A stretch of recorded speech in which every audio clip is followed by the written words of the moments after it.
नमस्कार, कुरुक्षेत्र में आपका स्वागत है। मैं हूं आपके साथ शांतनु त्रिपाठी। आज महंगाई के मुद्दे पर समाजवादी पार्टी ने हल्ला बोला है। लखनऊ की सड़कों पर समाजवादी पार्टी और उसके कार्यकर्ताओं ने जिस तरह से हल्ला बोला और उसके बाद पुलिस ने उनको डिटेन किया, उनको हिरासत में लिया गया और इस तरह से समाजवादी पार्टी ने महंगाई को लेकर, बेरोजगारी को लेकर जो हल्ला बोल की जो रणनीति बनाई थी उसको लेकर आज हम इसी मुद्दे पर बहस करेंगे। और क्योंकि देखिए, तमाम जो नेता है, जो विधायक हैं, वो समाजवादी पार्टी के वो भी हिरासत में लिए गए हैं और इसको लेकर भी समाजवादी पार्टी के जो नेता है उनकी तीखी प्रतिक्रिया भी सामने आई है। तो विधायकों को कहा जाए कि विधानसभा जाने से भी रोका गया है, इसको लेकर भी तमाम तरह की प्रतिक्रिया आ रही है। सवाल यही है कि देखिए, लगातार महंगाई और बेरोजगारी को लेकर विधानसभा सत्र से पहले समाजवादी पार्टी का ये प्रदर्शन आखिर क्या इशारा करता है? क्या समाजवादी पार्टी अब पूरी तरह से खुलकर मैदान में आ गई है या फिर अन्य जो विपक्षी पार्टियां हैं, जिस तरह से राहुल गांधी ने भारत जोड़ो यात्रा निकाली है, तो उसके बाद से कहीं ना कहीं समाजवादी पार्टी को मजबूर होकर सड़कों पर उतरना पड़ा है? इन तमाम सवालों के जवाब लेंगे तमाम एक्सपर्ट जो है वो हमारे साथ जुड़े हुए हैं। साथ साथ समाजवादी पार्टी के प्रवक्ता जो है वो भी हमारे साथ जुड़े हुए हैं। हमारे साथ चंचल यादव जी हमारे साथ जुड़े हुए हैं, शबनम पांडे जी भी हमारे साथ जुड़ेंगे, शरण तिवारी जी और दिलीप यशवर्धन जी। इन सबसे प्रतिक्रियाएं लेंगे, लेकिन उससे पहले हम आपको कुछ प्रतिक्रियाएं सुनाते हैं। समाजवादी पार्टी ने आज विधानसभा पर धरना का कार्यक्रम तय किया था। ये धरना शांतिपूर्ण धरना था, लेकिन प्रदेश सरकार ने पुलिस के दमन और जुल्म से, तानाशाही से इस धरने को दबाने का काम हो रहा है। रात भर पुलिस हमारे घर के बाहर रही और आज जब पत्रकार मुझसे मिलने, बात करने के लिए आ रहे हैं तो पुलिस जबरदस्ती घर में घुसने का प्रयास कर रही है। अरमान खान को उनके घर पर गिरफ्तारी कर ली गई है। इसी तरीके से रविदास मेहरोत्रा जी को उनके घर पर कर ली गई है। श्याम सुंदर भारती को उनके घर पर कर ली गई है। अनिल कुमार वर्मा को उनके घर पे कर ली गई है और दर्जनों क्या हमारे ख्याल 50 से अधिक विधायक हैं जिनको घर पर ही उनको अरेस्ट कर लिया। तो आपने सुना कि किस तरह से प्रतिक्रिया जो है इस पूरे मामले पर सामने आ रही है। 2024 से पहले की तैयारी है क्या ये समाजवादी पार्टी की, और इसी पर चर्चा करेंगे। हमारे साथ शबनम पांडे जी, बीजेपी प्रवक्ता हैं, वो हमारे साथ जुड़ी हैं। शबनम जी, बहुत स्वागत है आपका। दिलीप यशवर्धन जी हमारे साथ जुड़े हैं, आपका भी बहुत स्वागत है। चंचल यादव जी भी हमारे साथ जुड़े हैं, आपका भी बहुत स्वागत है। शबनम जी, सबसे पहले आपके पास आते हैं। देखिए, विरोध जो है वो करने का जो है सबको संवैधानिक अधिकार है। अगर समाजवादी पार्टी शांतिपूर्ण तरीके से विरोध प्रदर्शन कर रही है तो फिर आखिर उनको क्यों रोका जा रहा है? शांतनु जी, निश्चित तौर पे लोकतंत्र में शांतिपूर्ण तरीके से विरोध प्रदर्शन के सबको अधिकार है और ये लगातार हमारे लोकतंत्र में होता रहा है, चाहे सरकारें किसी की भी हो। आज की सरकार में भी शांतिपूर्ण प्रदर्शन तमाम तरीके से होता रहा है, ये आप सभी जानते हैं। लेकिन समाजवादी पार्टी को विरोध करने से ज्यादा अराजकता फैलाने में मजा आता है। अगर जो प्रश्न वो पूछ रहे हैं विधानसभा में, ये प्रश्न बहुत आसानी से पूछा जा सकता था और इसका जवाब भी बहुत सहूलियत के साथ और पॉइंट वाइज इन्हें मिल भी जाता, पर इन्हें जवाब पाने से ज्यादा अराजकता फैलाने में मजा आता है। इसलिए ये विधानसभा इको गार्डन जाए, शांति से बैठे, प्रदर्शन करें। निश्चित तौर पे वो प्रदर्शन भी होगा, लेकिन ये जानबूझकर विधानसभा के पास आकर अराजकता फैलाना चाहते हैं। जनता के मुद्दों से ज्यादा अपना हुड़दंग दिखाना चाहते हैं, तो उस पर पुलिस या कार्रवाई होनी ही चाहिए। ठीक है, दिलीप जी आपके पास आते हैं। समाजवादी पार्टी का आज का ये जो प्रदर्शन है, आपको क्या लगता है कि अन्य जो विपक्षी दल हैं जिस तरह से प्रदर्शन कर रहे हैं, क्या उसको देखकर कहीं ना कहीं एक प्रेशर जो है वो भी समाजवादी पार्टी के ऊपर है कि उनको भी अब जो है वो सड़कों पर दिखना चाहिए? जनता का प्रेशर है और लगातार आपने देखा कि आरोप भी कहीं ना कहीं लगते रहते हैं कि जो है सड़कों पर अखिलेश जी जो है वो नहीं उतरते हैं। दूसरी बात यह है कि देखिए, विधानसभा सत्र जो है वो जल्दी शुरू होने वाला है। कुछ ही दिन बाद, कहा जाए कि 3-4 दिन बाद जो है वो विधानसभा सत्र शुरू होने वाला है, तो उससे पहले क्या ये भूमिका बनाई जा रही है? दिलीप जी। शांतनु जी, राजनीति को जिंदा रखने के लिए मुख्यतः जो विपक्षी पार्टियां होती हैं जी, उनको सड़क पे उतरना पड़ता है क्योंकि पब्लिक की बातों को वो सरकार तक कैसे पहुंचाएंगे, या उल्टा कह लीजिए कि पब्लिक की नज़र में वो कैसे बताएंगे कि वो उनकी समस्याओं को सरकार के सामने उजागर करना चाहते हैं या उजागर कर रहे हैं। क्योंकि संसद के अंदर जो बहस होती है वो आम जनता नहीं सुन पाती है, वो मीडिया में नहीं छपती है, बहुत छोटा सा पोर्शन छपता है, अगर छपता भी है तो। और जब विपक्षी पार्टियां सड़क पे धरना प्रदर्शन करती हैं, सड़क पर उनकी मांगों को लेकर के बैठती हैं, तो ये जो मैसेज होता है वो जनता में जाता है।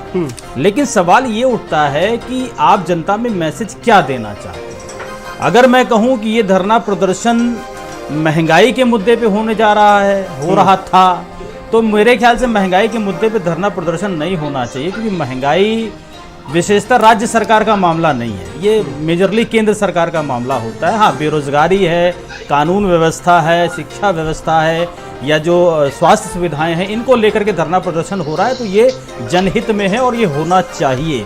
लेकिन सब लोकसभा चुनाव चूंकि आने वाला है ना सर, इस वजह से केंद्र सरकार के खिलाफ ये हल्ला बोल जो है वो समाजवादी पार्टी की तरफ से हो रहा है। नहीं, चुनाव हो चाहे ना हो शांतनु जी, विपक्ष तो हमेशा सरकार के खिलाफ ही बोलेगा। अगर सरकार के फेवर में बोलेगा तो विपक्ष कहाँ कहलाएगा फिर। हालांकि ये राजनीति का धर्म नहीं है, राजनीति का धर्म ये है कि जो सरकार अच्छा करती है उसमें समर्थन करे और जो खराब करती है उसका पुरजोर विरोध करे। लेकिन अब राजनीति का ढर्रा कुछ ऐसा बन चुका है कि कोई भी पार्टी हो, कोई भी सत्ता में हो, वो जितना भी अच्छा कर ले, विपक्षी कभी उसको अच्छा नहीं करेगी। भारतीय जनता पार्टी ने भी कभी सराहा नहीं है विपक्ष के कार्यों को, वो हमेशा उसको गलत ही कहते रहे हैं। और अब चूंकि 2024 का इलेक्शन आने वाला है, राहुल गांधी जी ने भारत जोड़ो यात्रा शुरू कर दी है, आम आदमी पार्टी ने भी एक यात्रा शुरू कर दी, एक स्लोगन दिया है उन्होंने। तो समाजवादी पार्टी चूंकि उत्तर प्रदेश की मुख्य पार्टी है और मुख्य विपक्षी के रूप में जानी जाती है, तो ये जरूरी है कि 2024 बहुत दूर नहीं है इलेक्शन के मद्देनजर, तो जनता के बीच सुगबुगाहट लाने के लिए, जनता को जागरूक करने के लिए, ये जनता की नज़रों में अपने आप को एस्टेब्लिश करने के लिए इन्हें अब सड़कों पर आना पड़ेगा और आना चाहिए। सरकार अगर इनको रोकती है, अगर धरना प्रदर्शन ये शांतिपूर्ण तरीके से कर रहे हैं तो ये करना इनका संवैधानिक अधिकार है, लेकिन अगर ये उसका गलत इस्तेमाल करते हैं तो सरकार को इन्हें रोकना सरकार की जिम्मेदारी है। बिल्कुल दिलीप जी, देखिए मैं एक आज प्रतिक्रिया जो है वो सुन रहा था, कहा यह गया कि ये जो धरना प्रदर्शन है इसको लेकर एक जगह जो है वो हाईकोर्ट ने निर्धारित की है। पुलिस का ये कहना था कि हाईकोर्ट ने एक जगह निर्धारित की है, वहां पर जाकर इनको धरना प्रदर्शन करना चाहिए, सड़कों पर धरना प्रदर्शन नहीं करना चाहिए। हाँ, ये सही है। देखिए, पहली बात तो धरना प्रदर्शन विद प्रायर परमिशन होता है, प्रायर इंटीमेशन होता है, और धरना प्रदर्शन का स्थल निर्धारित होता है और आप उसमें पूरी जानकारी देते हैं कि कितने लोग धरने पर आएंगे, क्या मार्ग होगा, कहां से कहां तक जाएंगे, और न्यूसेंस क्रिएट करने की जो इजाजत है वो कभी भी धरना प्रदर्शन में नहीं होती है। धरना प्रदर्शन का मतलब कि आप अपनी बात जनता तक पहुंचाना चाहते हैं तो आप उस बात को जिस माध्यम से पहुंचाना चाहें, लेकिन वो माध्यम न्यूसेंस का नहीं होना चाहिए, पब्लिक डिस्टर्बेंस नहीं होना चाहिए, पब्लिक ऑर्डर्स का वायलेंस नहीं होना चाहिए, जो लॉ एंड ऑर्डर है वो कहीं से डिस्टर्ब नहीं होना चाहिए। अगर ये सारी चीजें नहीं हैं तो आपका धरना प्रदर्शन वैलिड है, क्योंकि इसकी प्रक्रिया कानून में वर्णित है और कानून आपको धरना करने की इजाजत देता है। बिल्कुल, तो देखिए धरना प्रदर्शन करने की इजाजत जो है वो कानून देता है। चंचल जी, आपसे मैं सवाल पूछना चाहूंगा कि देखिए भारतीय जनता पार्टी की प्रवक्ता ये कह रही हैं कि आप अराजकता फैला रहे हैं सड़क पर। आप जो सवाल आपके हैं, तमाम जो मुद्दे हैं उसको आप सदन में उठा सकते हैं, सड़क पर क्यों उठा रहे हैं? सड़क पर क्यों, सदन में क्यों नहीं? देखिए, समाजवादी पार्टी जनता की लड़ाई सड़क से लेकर सदन तक लड़ाई लड़ने का काम करती आई है बराबर, और आगे भी करती रहेगी। जब इस जुल्मी सरकार, जब जो जनता के ऊपर आप देखें लगातार, चाहे महंगाई की मार हो, चाहे बेरोजगारी की मार हो, चाहे किसानों की समस्याओं की बात, पूरे आज आधे से ज़्यादा हमारे जो उत्तर प्रदेश राज्य में आधे से ज़्यादा जिलों में सूखा पड़ा हुआ है, चाहे किसानों की समस्या हो, चाहे छात्रों की समस्या हो, चाहे प्राइमरी स्कूल में बच्चों को अभी तक पुस्तक नहीं पहुंच पाई है, उनके सिलेबस नहीं मिल पाए हैं, तो अनेकों समस्याओं को लेकर के समाजवादी पार्टी सड़क से लेकर सदन तक लड़ाई लड़ने का लगातार काम करती आ रही है। और उसी क्रम में, और ये सोचिए शांतनु जी, किस तरीके की परिपाटी पेश करना चाहते हैं आप? सोचिए, जो हमारे माननीय विधायकों के घर में कल रात से ही पुलिस जो डेरा डाली हुई है, किसी को बाहर निकलने तक की आजादी नहीं है, ये सरेआम जो है अघोषित इमरजेंसी है। आप इमेजिन करें, जो हमारे पूर्व विधायक हैं उनके घर पे भी पुलिस डेरा डाली हुई है, जो वर्तमान विधायक उनके घर पे पुलिस डेरा डाली हुई है। ये कौन सी परिपाटी को आप जन्म देना चाहते हैं? क्या आप लोकतंत्र की आवाज को दबाने की बहुत बड़ी साजिश नहीं कर रहे हो, और आप लगातार दबाते चले आ रहे हो? ये जो हमारी जो कम से कम अभिव्यक्ति की आज़ादी है, जो अपनी हम बात जो है, अपनी बात को जो रखने की जो हमारी आज़ादी है, उसको भी आप छीनना चाहते हैं। ये पूरे प्रदेश, पूरे देश की जनता देख रही है किस तरीके से ये लोग जो है, ये जनता की आवाज को जो है, जो समाजवादी पार्टी जो बनना चाह रही थी, आवाज बनना चाह रही थी, उसको दबाने की साजिश कर रही है। मैं आपको उदाहरण बताता हूं, हम लोग शांतिपूर्ण तरीके से मार्च करना चाह रहे थे, लेकिन इनका अगर आपने ध्यान दिया होगा, मैं तो कहता हूं कि लोग मतलब जो किस, अभी देख रहा था मैं, कई सारे राष्ट्रीय चैनल जो है, कल बीजेपी का जो धरना प्रदर्शन था वहां पे पश्चिम बंगाल में, बताइए बीजेपी के लोगों ने गाड़ियां जला दी, पुलिस की गाड़ियों को जला दिया, कई सारे लोग घायल हुए, वहां पे कई सारे सरकारी जो है क्या नाम है उसमें आग लगा दी गई, और आप सोचिए कई सारे मीडिया वाले घायल हो गए। और ये बताइए ये खुद आतताई लोग हैं और ये खुद दंगाई लोग हैं। हम लोग तो शांतिपूर्ण तरीके से का नाम प्रदर्शन करना चाह रहे थे, उसको भी आपकी जो है क्या नाम है हमारी बीजेपी प्रवक्ता कर रही कि हम अशांति फैला रहे हैं। आप बताओ, हम लोग पैदल मार्च करना चाह रहे हैं और पैदल मार्च विधानसभा तक के लिए, इसमें बुराई क्या है? आप ये चाहते हो कि कोई भी पार्टी या कोई भी विधायक अपनी बात को सही तरीके से न रख पाए, और आप डर रहे हो क्योंकि आपको सच्चाई पता है कि जब हमारे विधायक, हमारे माननीय राष्ट्रीय अध्यक्ष जो मार्च करेंगे तो पूरे प्रदेश में, पूरे देश में एक मैसेज जाएगा। क्योंकि आज के टाइम में आप बताओ, हिंदुस्तान के में आप देखिए जो क्रूड ऑयल की कीमत लमसम 27 से 28% कम हो गया है, लेकिन ये बीजेपी के लोग लूट रहे हैं पूरे देश को, पूरे देश की आवाम को लूट रहे हैं ये लोग। आप बताओ, आप एक तरफ बोलते हो कि ग्लोबल मार्केट के हिसाब से हमारे यहाँ डीजल पेट्रोल के प्राइस जो है अप डाउन होते हैं, मैं तो ये कहता हूं कि आप इलेक्शन के हिसाब से आप जो है अप डाउन करते हो। ये सारा का सारा जो मशीनरी है, जो सारी सरकारी तंत्र हैं, उसका जो मिसयूज किया जा रहा है, ये बहुत दुर्भाग्यपूर्ण है। शांतनु जी, आप सोचिए डीजल पेट्रोल के दाम 27% कम होने चाहिए आज के टाइम में, आम जनता को मिलने चाहिए, अब क्यों नहीं मिल रहा है? क्या शबनम पांडे जी बता पाएंगी? क्या डीजल पेट्रोल नहीं भरवाती हैं? क्या डीजल पेट्रोल से नहीं चलती होंगी ये? क्या इनको ये महंगाई के बारे में नहीं पता होगा? लेकिन इनके पास जवाब नहीं होगा। क्या ये महंगाई से त्रस्त नहीं है? क्या बताइए आप, इंटरनेशनल मार्केट में जो गैस की कीमत है, आज दुनिया का सबसे महंगा गैस सिलेंडर हिंदुस्तान खरीद रहा है, हिंदुस्तान की आम जनता खरीद रही है। आप देखिए, क्या इनको नहीं पता है? ये खुद जान रही हैं। आप बताओ, प्राइमरी स्कूल में बच्चों को किताबें नहीं पहुंची हैं, ठीक है, ये कहते हैं विश्व गुरु बनाएंगे भारत देश को, कैसे बनाएंगे? शबनम जी से जवाब ले लेते हैं। ठीक है चंचल जी। शबनम जी, देखिए पश्चिम बंगाल में तो आप कहते हैं कि लोकतंत्र की हत्या है, हम विरोध प्रदर्शन कर रहे हैं और हमको रोका जा रहा है, पुलिस जो है वो हमको जाने नहीं दे रही है, हम पर ज्यादती की जा रही है, और वही काम उत्तर प्रदेश में आपकी जो पुलिस है वो कर रही है। समाजवादी पार्टी के जो तमाम कार्यकर्ता है उनको आज हमने देखा किस तरह से उनको डिटेन किया गया, और चुने हुए जो विधायक हैं उनको विधानसभा नहीं जाने दिया गया। क्या ये अपराधी हैं? आखिर इनको क्यों विधानसभा नहीं जाने दिया गया? दूसरी बात, अपने अध्यक्षों से मिलना चाह रहे थे, तमाम जो विधायक अपने समाजवादी पार्टी के अध्यक्ष से मिलना चाह रहे थे, आखिर उनको क्यों नहीं मिलने दिया गया? शबनम जी। देखिए शांतनु जी, सबसे पहली बात, एक प्रश्न मेरे मन में आता है कि क्या अराजकता करके या कानून व्यवस्था करके ही जनता की आवाज बुलंद की जाती है? जब अगर अभी हर्षवर्धन जी ने अराजकता कौन कर रहा है कि हर जगह, शबनम जी अराजकता कौन कर रहा है? आप लोग बंगाल में कर रहे हो, हम लोग कर रहे हैं। आवंटित किया गया है, अराजकता आपको सपने में आता है क्या? आपने सपने में देख लिया अराजकता हो रही है? जनता को परेशान, आप मुझे बताइए ना शबनम जी, आपको सपना आ रहा है कि अराजकता हो रही है? आवागमन सबसे ज्यादा होता है, स्थलों पे जाकर आप कहीं ना कहीं जनता को परेशानी में डालना चाहते हैं। कानून व्यवस्था तोड़ना, आपको जगह आवंटित है, आप जाइए वहाँ जाके आप धरना प्रदर्शन करिए। अरे आपने तो घर में कैद कर दिया है, आवाज बुलंद करिए। इसी कमरे से तो निकलते नहीं है, लेकिन जब जनता की आवाज बुलंद करने के नाम पे कानून व्यवस्था तोड़ने की चिंता करना शुरू कर देते हैं। अब ये कहते हैं शिक्षा व्यवस्था, जवाब ले लीजिए, देखिए हमें नकल आधारित शिक्षा व्यवस्था, सबसे पहले तो मुझे आप ये बताइए, आपको सपना आ रहा था कि हम लोग अराजकता फैलाएंगे? आपको सपना आ रहा था? आपने कल से ही धरना प्रदर्शन जो है, आपने कल से ही हमारे विधायकों को आपने कमरे में कैद कर दिया था, घर में कैद कर दिया था। आपको सपना आ रहा था क्या कि हम लोग अराजकता फैलाएंगे? जो उनके गार्जियन है, उनके पास पैसे तो पहुंचाया जाता वाला है। अब अगर देखा जाए और ठीक है चंचल जी, एक सेकंड। आप मुझे इतनी बात का जवाब दीजिए, कल आपको सपना आ गया था जो हमारे माननीय, ठीक है चंचल जी, एक सेकंड चंचल जी, सुनते हैं जरा क्या करेंगे जी। तरसते थे, आज आप जाके देखिए हर धार्मिक स्थल पे किस तरीके का विकास हुआ है, वहाँ की जनता उस विकास की मुख्य धारा से जुड़ी है। खाद्यान्न की बात करिए तो गरीब जनता को खाद्यान्न, खाद्य सुरक्षा बिल आने के बावजूद सपा की सरकार ने लागू कर रही थी, हमने लागू किया। एक सेकंड चंचल जी, अगर रोजगार रोजगार की शबनम बात जी, करिए तो रोजगार ठीक है शबनम अपने जी, ग्रामीण एक इलाके बहुत के छोटा सा साथ-साथ मेरा सवाल है।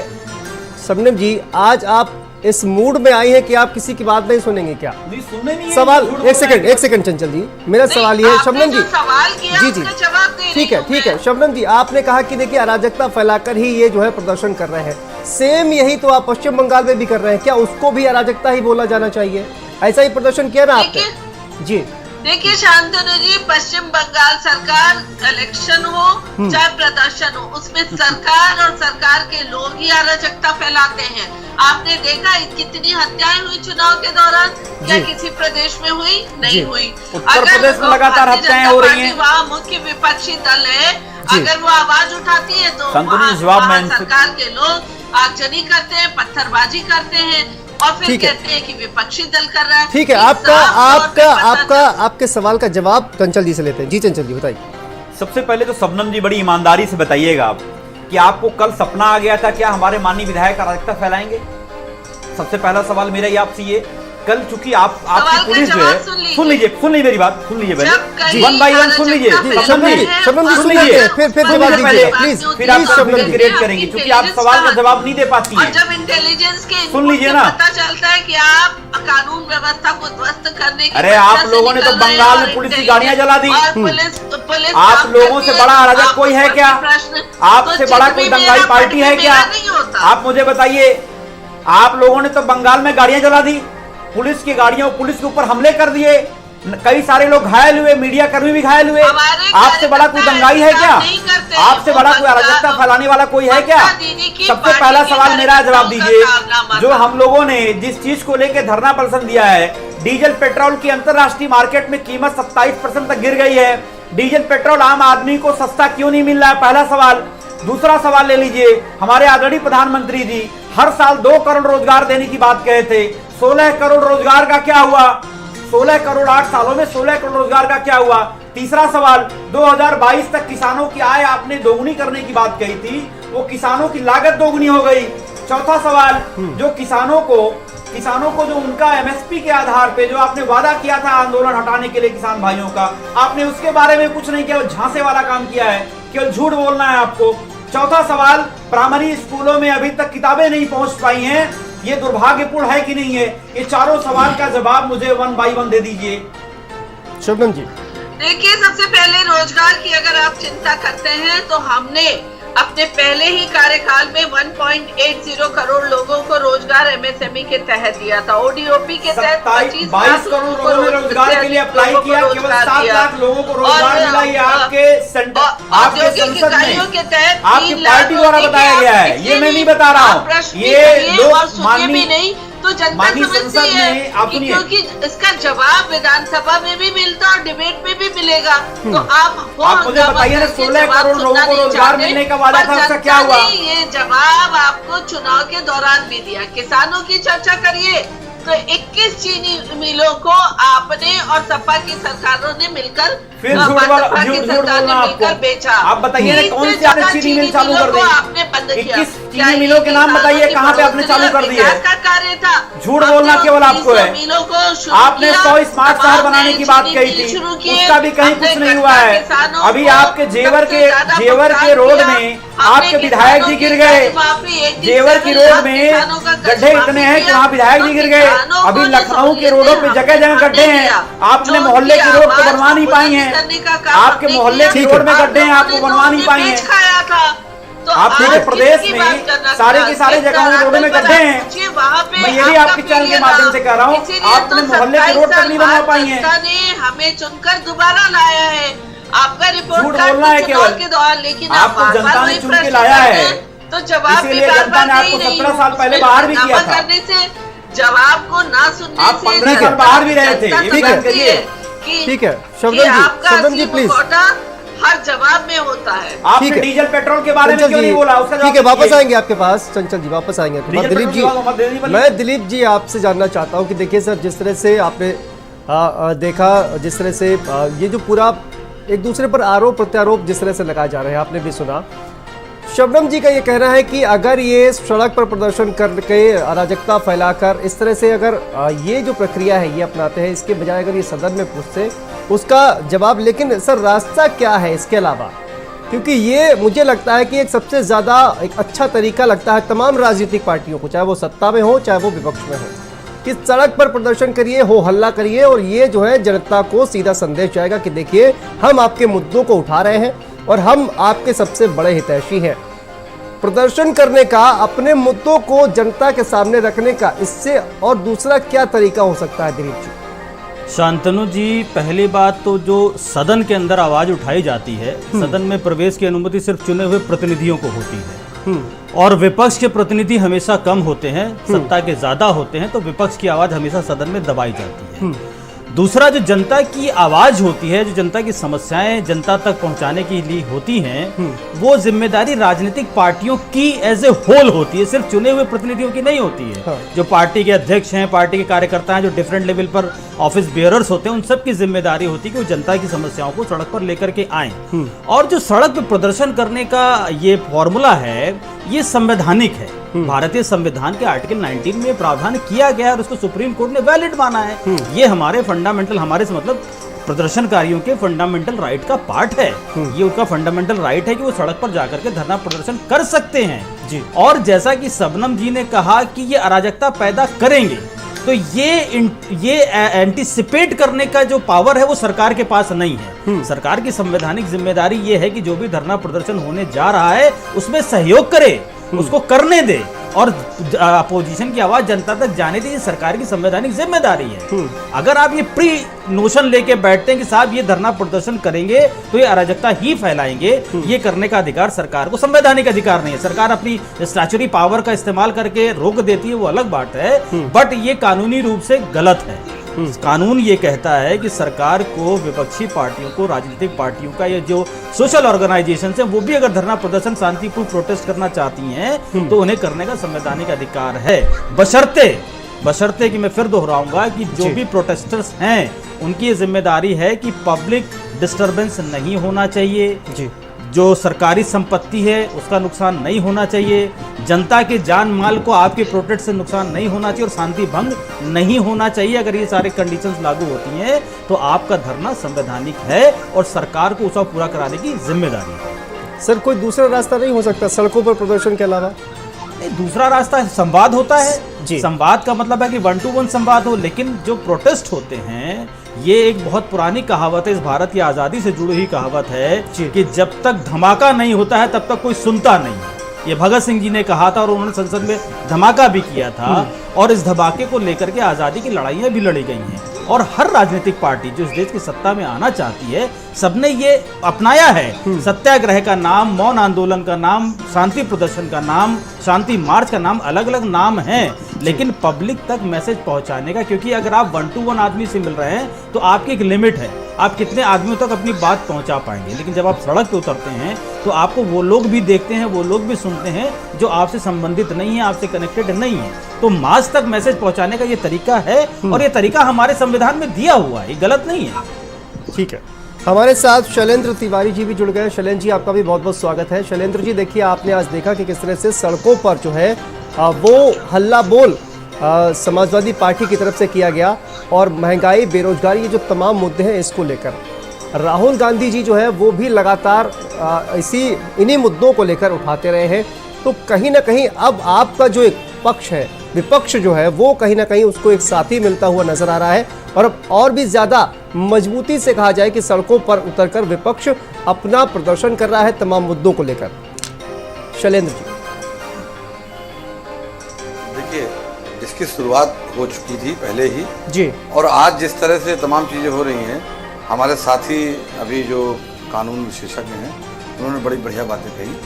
देखिए, लोकतंत्र में सड़क पर प्रदर्शन करना बहुत बड़ी जिम्मेदारी उन लोगों की है जो किसी दल के जो है नेतृत्व के हिसाब से और जनता के लिए महंगाई का खिलाफ प्रदर्शन कर रहे हैं, या किसी भी एक मूवमेंट, किसी भी एक मसले पे, किसी मुद्दे पर आंदोलन सड़क पर करते हैं, तो एक आम आदमी में ये बात जाती है। अभी सामने से आवाज आई कि सदन में बोलना चाहिए। जो लोग सदन में हैं वो सदन में बोलेंगे, जो सड़क पर हैं वो सड़क पर बोलेंगे, जो पूर्व हैं वो आंदोलन कर रहे हैं अपने आने के लिए।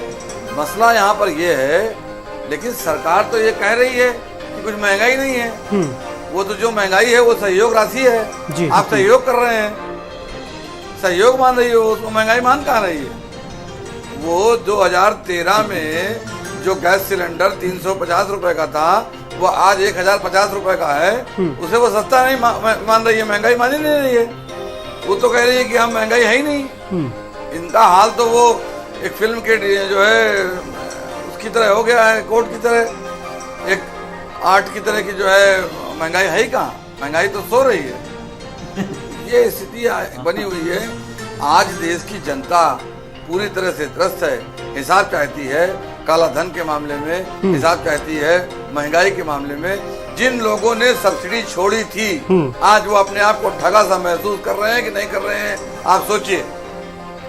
ठीक है, शबनम जी से जवाब मिलते हैं। ठीक है, इस चलें। देश की जनता की स्थिति बहुत खराब हो चुकी है जी। कड़वा तेल आज भी जो है वो 150 के ऊपर हो चुका है। 2013 में वो जो है उसका रेट 65 रुपए था। आज 2022 चल रहा है, 7 साल में वो जो है कहां से कहां पहुंच गया है। स्थिति बहुत खराब और बहुत भयावह है।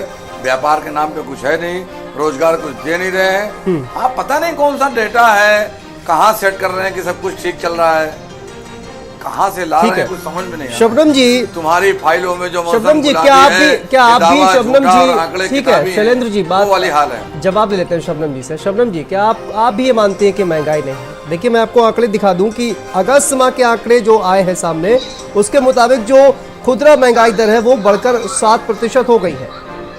ठीक है, जुलाई से अगर इसकी तुलना की जाए तो उसमें इजाफा ही हुआ है। क्या अभी भी आप लोग ये मानते हैं कि महंगाई नहीं है?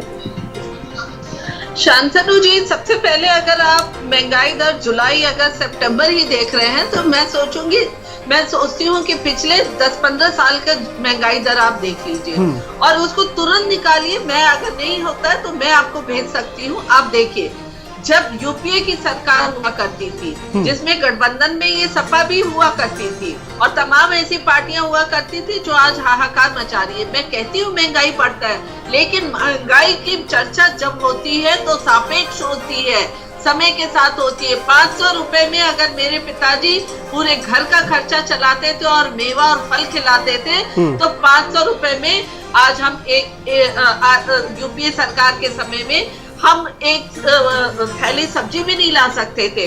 तो फिर आज समय बढ़ा है तो थोड़ा वो और बढ़ा है। लेकिन अगर दर देखा जाए, महंगाई दर किस रफ्तार में बढ़ रहा है, तो आपको पिछले 10 साल की देखनी होगी।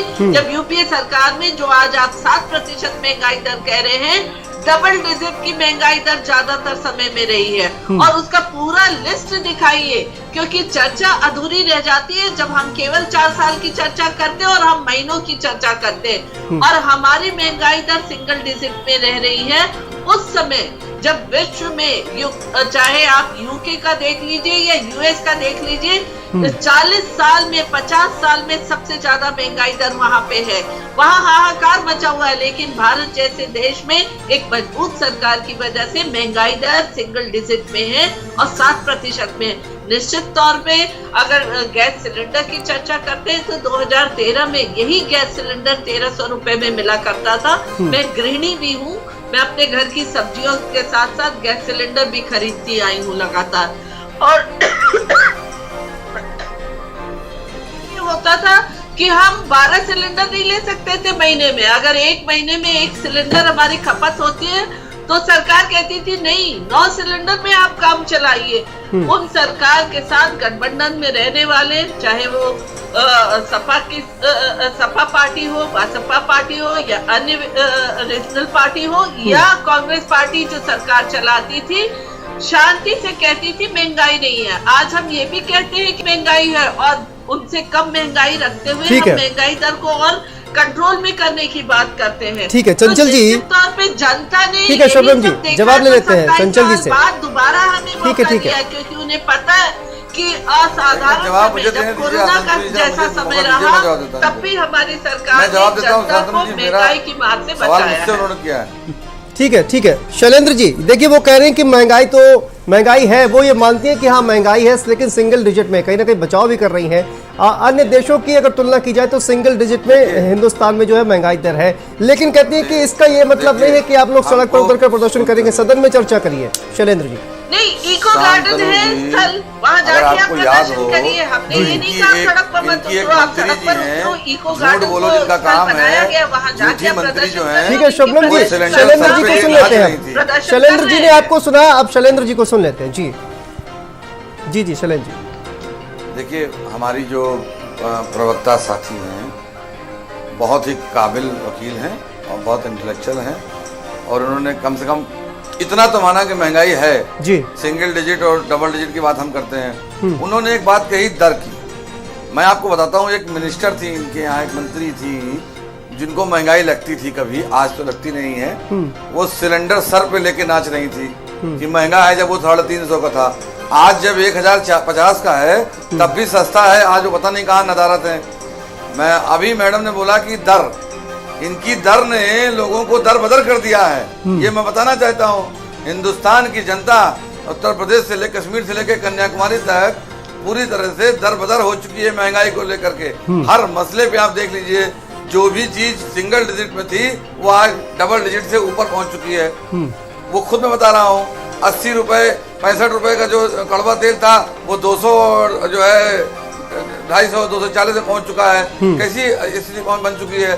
कहाँ टमाटर की स्थिति आप देखिए इस समय क्या महंगा है, सूखा अलग से पड़ चुका है। महंगाई की स्थिति जो है ना, वो कहीं ना कहीं जनता की कमर तोड़ चुकी है। मैं आपको एक बात बताता हूँ, एक घटना जी। 1950 या 57 के आसपास 22 पैसे में डीजल था, 70 पैसे में पेट्रोल था। 50 साल लग गए उसको 70 रुपए आने में, 50 साल।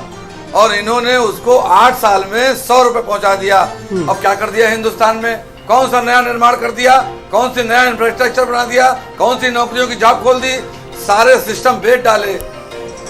कहीं की ईंट कहीं का रोड़ा, भानमती का कुंभा जोड़ा, ये कहीं कुछ बचा है आप बताइए।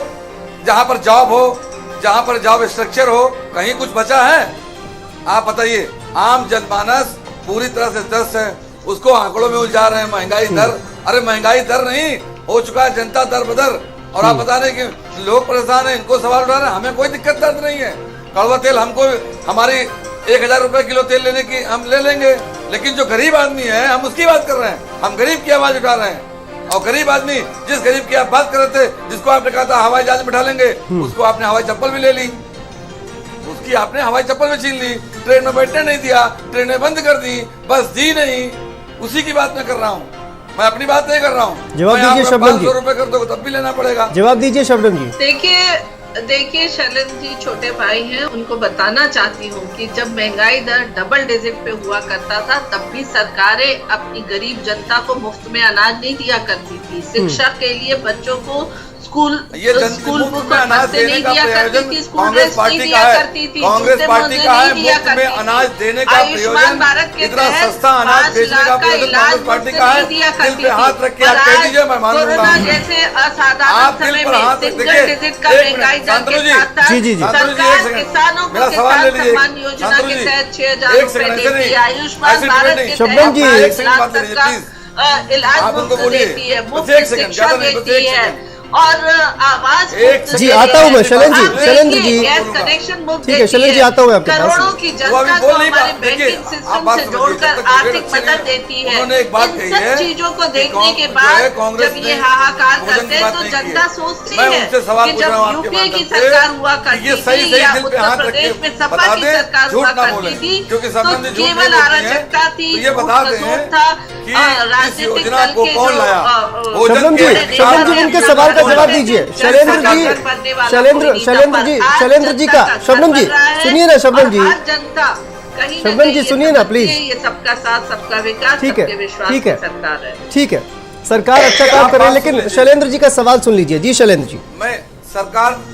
मैं कह रहा हूँ सरकार बहुत अच्छा काम कर रही है, मान लिया इनके हिसाब से, मान लिया। जी मुझे बताइए आप दिल पर, और क्योंकि मैं जानता हूँ शबनम जी झूठ नहीं बोलती हैं जी, तो सच बता दें आज यहाँ पर सबके सामने कि भोजन के अधिकार का कानून कौन सी सरकार लाई है। बस किस सरकार में आया, किस सन में देखिए आया? शैलेंद्र बता दे जी, सच जनता के सामने। सचमुच में झूठ नहीं बोलती, ये बात सच सच आप झूठ नहीं बोलती है, मैं जानता हूँ।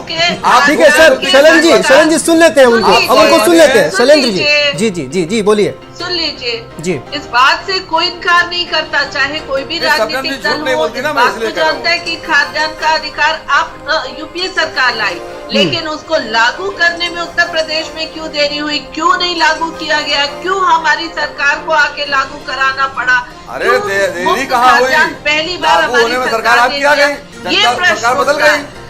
कानून बनाना और धरातल पर उतारना दोनों सरकार का काम है, और धरातल पर उसकी इम्प्लीमेंटेशन अच्छे से हुआ कि नहीं ये भी देखना सरकार का काम है। पर पहली सरकारें कानून आपने बनाती भी थी रजिस्टर वाला काम और किया। कहा जाता थी शांतनु पॉलिसी जी, पैरालिसिस का इन्होंने भी युग रजिस्टर वाला माना काम जाता किया। था। आज पॉलिसी आधा सच बोला। का युग है। अब इसका क्योंकि इतना हर पाप तो इनको भी पॉलिसी झेलना बनता पड़ेगा। और धरातल पर इसका बनता जवाब उतारा जाता है। शैलेंद्र जी आधा इसका सच इसका बोला। इसका जवाब चंचल जी से लेते हैं। चंचल जी देखिए, लागू करने में दिक्कत हुई, लेकिन देखिए प्रदेश में तो आपकी भी सरकार थी, और शबनम जी आरोप लगा रही हैं कि उत्तर प्रदेश में इसको लागू करने में जो योजना कांग्रेस पार्टी के द्वारा लाई गई, इसको लागू करने में कहीं ना कहीं देरी हुई।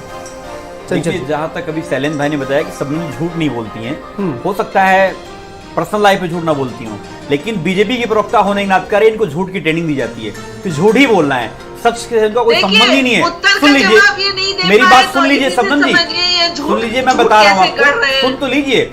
आपने मैंने 5 सवाल पूछे थे, आपने केवल गोल गोल घुमा दिया, आपने उन सवालों का जवाब नहीं दिया। मैंने पूछा था कि 27% जब क्रूड ऑयल की कीमत डाउन हो गई है, तो हमें और आपको डीजल पेट्रोल सस्ता क्यों नहीं मिलना चाहिए?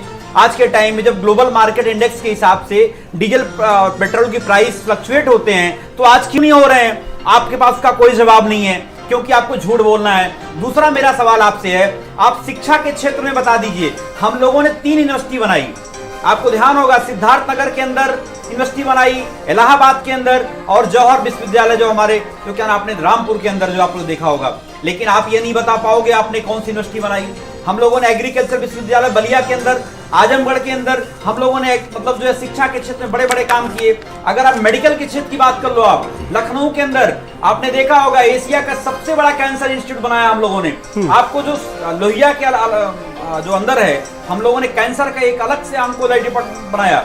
उसके अलावा जो 100 बेड का आपका अस्पताल था लोक बंधु राज नारायण के नाम से, वो हम लोगों ने 300 बेड बनाया। 200 बेड का मास्टर अस्पताल बनाया। और आप बगल में चले जाओ तो लिवर ट्रांसप्लांट की बिल्डिंग बनाई हम लोगों ने पीजीआई के अंदर। उसके अंदर एकेडमिक ब्लॉक बनाया। हम लोगों ने इमरजेंसी जो डिपार्टमेंट था उसको हमने बढ़ाने का काम किया।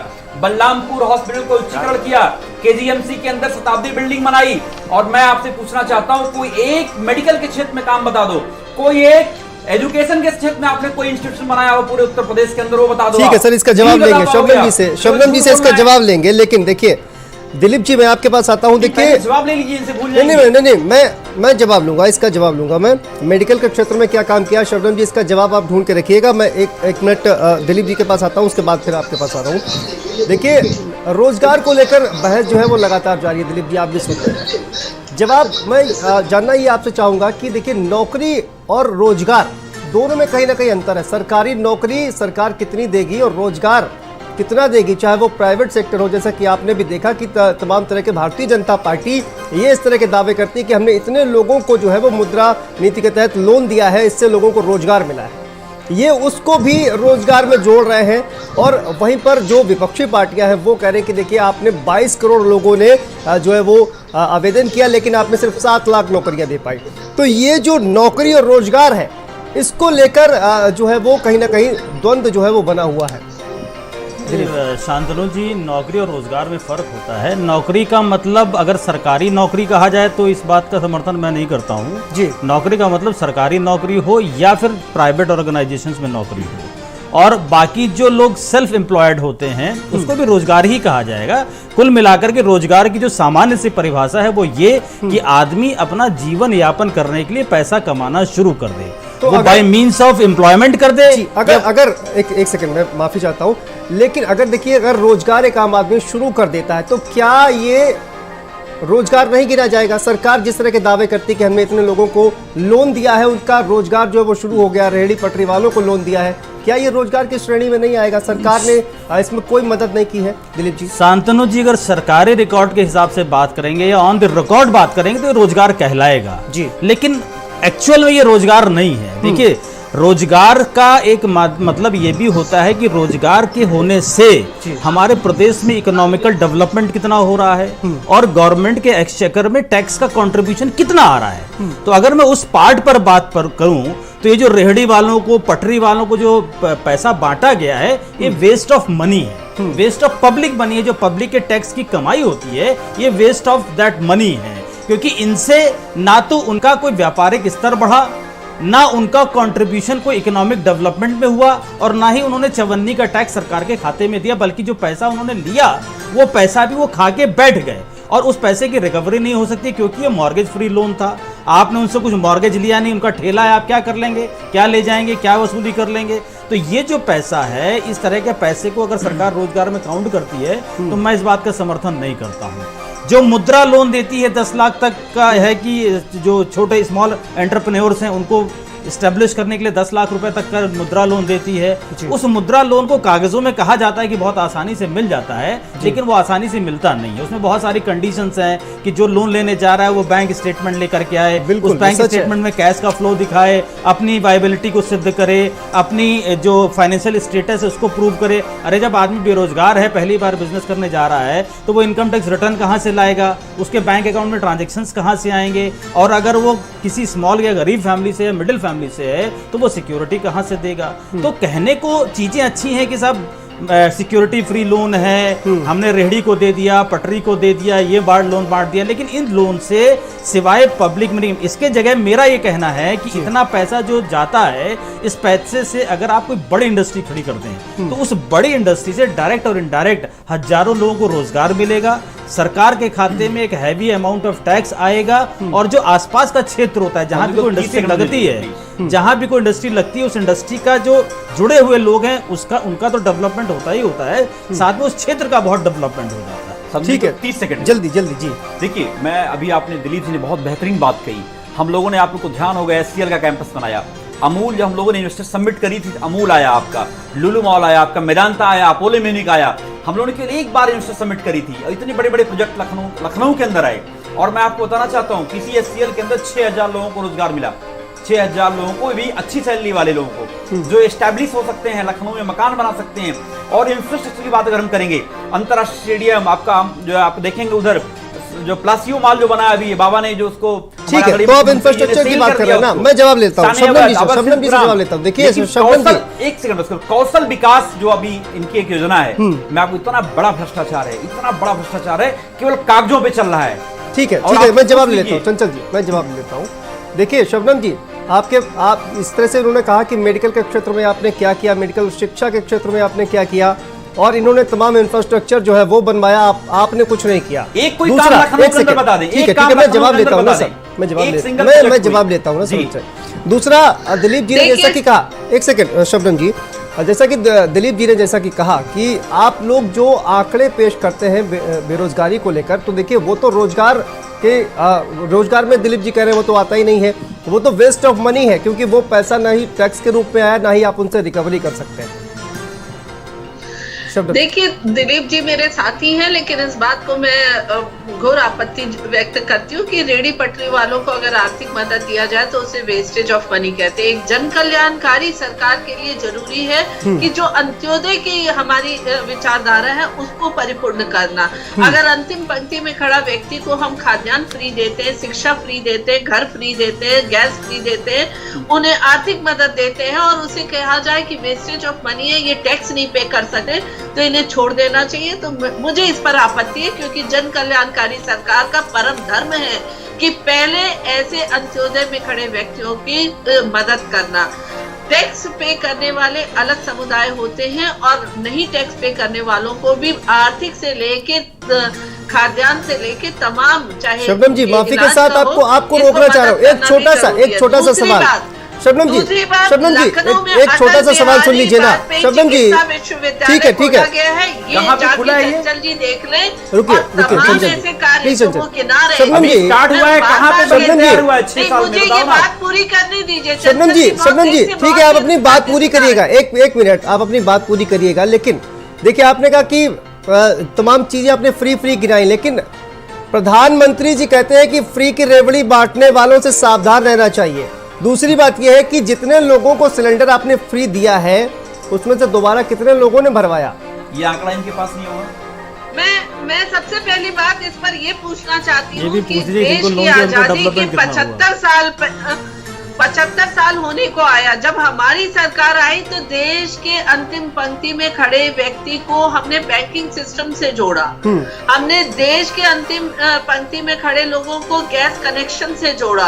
हमने देश के अंतिम पंक्ति में खड़े व्यक्ति को बिजली, घर में बिजली से जोड़ा। क्या ये जन कल्याणकारी सरकार की योजना में नहीं आना चाहिए? अगर कोई विपक्षी पार्टी या कोई और भी उसे नहीं कहता है तो मैं समझती हूँ कि देश में वैसी सरकार का ये जिस तरीके से विरोध कर रहे हैं, जनता उसका जवाब जो दे रही है वो एकदम 100% सही दे रही है। क्योंकि ये सरकार की होती है कि अगर आपने बैंकिंग सिस्टम से नहीं जोड़ा और सारे पैसे खा जाते थे बिचौलिए, बैंकिंग सिस्टम में जोड़ करके आपने लोगों के खाते से पैसे निकाल लिए। उस समय के प्रधानमंत्री कहते थे जीरो बैलेंस खाते के नाम पे बहुत बड़ी लूट हुई है मैडम। दिखते थे, क्यों लाचार दिखते थे? डीबीटी क्यों नहीं आपने लागू किया? क्योंकि पैसा आप अपने जेब में डालना चाहते थे। खाद्यान्न मुफ्त क्यों नहीं देते थे? क्योंकि खाद्यान्न को माफियाओं के तहत, माफियाओं के साथ नेपाल और अन्य देशों में भेजा जाता था। मुफ्त इलाज 5 लाख का क्यों नहीं देते थे? क्योंकि वो अपना इलाज का पैसा ठीक है, शबनम जी, शबनम जी, चंचल जी ने जितनी भी मैंने आपसे सवाल किया तो बताइए जवाब। विकास का बताया, उसमें से कोई भी यूनिवर्सिटी आपने बनाई हो पर नहीं था। एक कोई आपने यूनिवर्सिटी बनाई, उसका नाम बताइए। शबनम जी, इंफ्रास्ट्रक्चर को बनाया, सारी चीजें बनाई और ये लगातार कहते रहे। शबनम जी, एक सवाल का जवाब दीजिए प्लीज। शबनम जी, देखिए जीरो बैलेंस जो है अकाउंट आपने खुलवाया, ठीक, अच्छी बात है, लेकिन उसके बाद कुछ दिन तक तो जीरो अकाउंट ठीक है, उसके बाद बैंक जो है वो मेंटेनेंस चार्ज के नाम पर उसमें से पैसे लेने लगते हैं। लोग खाते माइनस में चले गए। बताइए अब लोग कहां से पैसे देंगे? आपने बैंकों से तो जोड़ दिया, लेकिन अब लोगों के पास पैसा नहीं है और मेंटेनेंस चार्ज अगर बैंक मांगते हैं तो फिर वो लोग कहां से लेकर आएंगे? कोई मेंटेनेंस चार्ज बैंक नहीं मांगते। जानकारी कर लीजिए, शायद जानकारी आपको नहीं है। साथ ही चल रहा है और जिनको भी आर्थिक मदद मैम, जिनके अकाउंट में बैलेंस है, जो गरीब अपने पैसे जोड़ कर रखते हैं ना अकाउंट में, उनके अकाउंट से पैसे कट जाते हैं मेंटेनेंस चार्ज के नाम पर। और इसी ये गलत बात है। जीरो अकाउंट जो बैलेंस है, अकाउंट है, उसमें कहीं भी कोई भी मेंटेनेंस चार्ज बैंक नहीं मांगता। ठीक है, उसमें चंचल जी, डीबीटी के माध्यम से उन्हें मदद दी जाती है सरकार द्वारा, जितनी भी, चाहे श्रमिक वर्ग हो, चाहे किसान वर्ग हो, चाहे गरीब तबके के विद्यार्थी वर्ग हो, महिलाएं हो, विधवा महिला हो, विकलांग हो, सबको उसी में। ठीक है, दिलीप जी हमारे साथ, दिलीप जी है, दिलीप जी देखिए, क्या ये जो कहा जाए कि जो जनधन अकाउंट है जीरो बैलेंस, क्या इसमें मेंटेनेंस चार्ज के नाम पर बैलेंस नहीं काटा जाता? दिलीप जी, मिनिमम बैलेंस के नाम पे पैसा लिया जाता है, मिनिमम बैलेंस चार्जेस लिए जाते हैं और मिनिमम बैलेंस गरीब आदमी ही नहीं मेंटेन कर पाता है। अमीर आदमी को मिनिमम बैलेंस की चिंता नहीं होती है जी। जो बैंकों के शबनम जी, एक मिनट रुक जाइए, जो बैंकों के जीरो बैलेंस अकाउंट हैं उनमें कोई मिनिमम बैलेंस चार्ज नहीं लगता है। ये शबनम जी सही कह रही है। जो जनधन खाते हैं उनमें मिनिमम बैलेंस चार्जेस नहीं लगता है। एनुअल मेंटेनेंस चार्ज हो सकता है लगता हो बैंकों के द्वारा, वो लगाया जाता है।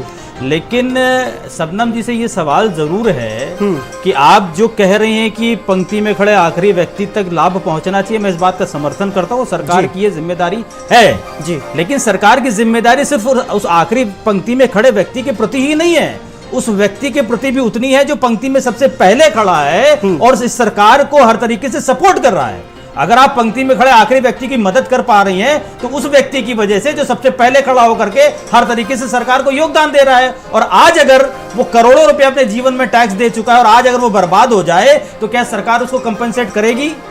सरकार उसको टैक्स वापस करेगी? सरकार उसका खर्चा चलाएगी? नहीं चलाएगी। क्या सरकार ने कोई पेंशन स्कीम उसके लिए लागू करी है? नहीं लागू करी। ठीक है, इसका जवाब लेंगे, जिम्मेदारी सरकार की है। ठीक है, इसका जवाब शबनम जी से लेंगे, लेकिन उससे पहले आप शबनम से सवाल और पूछ लीजिए कि कितने लोग इनकी सरकार आने से पहले गरीबी रेखा के नीचे थे और इनकी योजनाओं की वजह से गरीबी रेखा के ऊपर आ गए, जो एम्प्लॉयमेंट इन्होंने बताया। ठीक है, बहुत छोटा सा जी चंचल जी। ठीक है, सबसे पहले तो मैं बता दूं, शबनम जी बता रही हैं, इससे बहुत सारी चीजें आप देखिए, अभी अगर आप बात करें, हम लोगों की सरकार में समाजवादी पेंशन स्कीम लोग ले गए थे, लाखों संख्या में 65 लाख लोगों के अकाउंट उन्होंने ओपन कर करके उनकी जो है पेंशन आती थी उनके खाते में। और अगर आप जहां तक बात है, आप देखें, अभी मैंने जिक्र किया कि मेरे सवालों का जवाब नहीं दे पाई। ये मैंने बोला कि हम लोग 3 यूनिवर्सिटी बनाई, आपको एक यूनिवर्सिटी का नाम बताओ। आपने लखनऊ के अंदर कोई एक डेवलपमेंट का बता दो आप। हम लोगों ने आदर्श, आपकी जो घोषणा थी, आपके जो क्या नाम मैनिफेस्टो में था आदर्श ग्राम योजना का, किसी ग्राम पंचायत का नाम बता दो। आपके 100 स्मार्ट शहर में कोई एक शहर का नाम बता दो। देखिए मैं शबनम जी से जवाब ले लेता हूँ, ठीक है चंचल जी, वक्त की कमी है। शबनम जी जवाब दीजिए। एक तो एक सवाल मेरा भी ले लीजिए। जी जी बताइए। एक सवाल मेरा भी ले लीजिए। जी शैलेंद्र जी, हमें ये जानना है कि उत्तर प्रदेश में कितने आदर्श ग्राम बन गए हैं। Yes. आदर्शों की क्या स्थिति है, आदर्श बचे हैं कि नहीं बचे हैं? ठीक है शबनम जी, एक तो दिलीप जी ने जो सवाल उठाया कि जो पहली पंक्ति में जो आदमी खड़ा जो टैक्स देता है सरकार ने, उसके लिए क्या किया। साथ साथ चंचल जी ने जो सवाल उठाया आदर्श ग्राम को लेकर, शैलेंद्र जी ने जो सवाल उठाया उस पर जवाब दीजिए। जी बताएं। देखिए, सरकार सभी पंक्ति में खड़े व्यक्तियों के लिए लगातार विकास कार्य और तमाम कार्य कर रहे हैं। चाहे हम अगर कोई भी हम विकास, चाहे अडानी अंबानी पहली पंक्ति में खड़े हैं, उनके लिए तो आप कर ही रहे हो। मदद मिलती है। एयर कनेक्टिविटी हो, रोड कनेक्टिविटी हो, इन सब चीजों से उन्हीं को सहूलियत मिलती है। अगर आप कहते हैं कि हमने जॉब के इसमें दिया, स्टार्टअप हमने शुरू कराया है, हमने ओडीओपी के तहत जो रोजगार शुरू करा, ये सब हमारे मध्यम वर्गीय लोग ही करते हैं। के तहत और किस उसमें डिस्ट्रिक्ट में सरकार रोजगार ने दिया आपने? आर्थिक मदद देते हुए सभी जिलों में बराबर की मात्रा से आर्थिक मदद देते हुए लोगों को रोजगार सृजन के बहुत से माध्यम सरकार ने दिया। अगर चिकित्सा और शिक्षा की तरफ देखा जाए तो लखनऊ में ही मैं इनको बता दूं, अटल बिहारी वाजपेयी चिकित्सा विश्वविद्यालय खुला, शायद ये देखे नहीं होंगे, जाके ये देख लो उसको। कोरोना के समय में हमारे उत्तर प्रदेश में केवल एक टेस्टिंग लैब हुआ करता था, आज 242 टेस्टिंग लैब हमने खोला। हमने प्लाज्मा बैंक, देश का सबसे बड़ा प्लाज्मा बैंक जो है उत्तर प्रदेश में खोला गया है। और एक बात और याद दिला दूं, कहाँ पे खुला है समझ नहीं, जो आप बता रही कहाँ पे खुला है? जिस पूर्वांचल से आते हैं वो लगातार जेई बीमारी को लेकर, जिससे लाखों बच्चे काल के मुंह में समा जाते थे, लगातार उन्होंने इस अभियान को चलाया। लेकिन जो भी हमारी सरकार ने काम करके बनाया, जेई बीमारी से मरने वाले बच्चे नगण्य के करीब हैं। सरकार ने ठीक है शबनम जी, अभियान चलाया और चूंकि देखिए शबनम जी, बुखार को ठीक है शबनम जी, चूंकि वक्त की कमी है, मैं माफी के साथ आपको रोकना चाहूंगा। शबनम जी ठीक है, 674 चिकित्सालय क्रियाशील किया गया है। 3 करोड़ जांच। बलरामपुर हॉस्पिटल लखनऊ में सबसे बड़ा हॉस्पिटल है। वहाँ की इमरजेंसी में ऐसी स्थिति बनी हुई है। ठीक है शैलेंद्र जी, माफी के साथ वहाँ की इमरजेंसी में जी जी जल्दी वहाँ की इमरजेंसी में एक मरीज 3 दिन से भर्ती है, पैसे जमा कर चुका है, उसकी जांच नहीं हो पा रही है। ये स्थिति है अस्पतालों की। ठीक है, 3 दिन से पैसा जमा है बलरामपुर में। झूठ बोल रही है आप। ठीक है, ये ऑन रिकॉर्ड झूठ बोल रही है। शबनम जी देखिए शबनम जी, वक्त की कमी है, आप सभी को रोकना चाहूंगा। देखिए बहुत बहुत शुक्रिया आप सभी का, बहुत बहुत धन्यवाद इस चर्चा में शामिल होने के लिए। मुझे उम्मीद है कि तमाम जो सवाल है उसके जवाब जो है वो शबनम जी ने पूरी बेबाकी से दिया है। आप सभी का इस चर्चा में शामिल होने के लिए बहुत बहुत धन्यवाद। तो 2024 का जो एक संग्राम है वो शुरू हो चुका है और सदन से लेकर सड़क तक अब इसकी गूंज भी कहीं ना कहीं सुनाई दे रही है। आज कुरुक्षेत्र में इतना ही, मुझे दीजिए इजाजत, नमस्कार।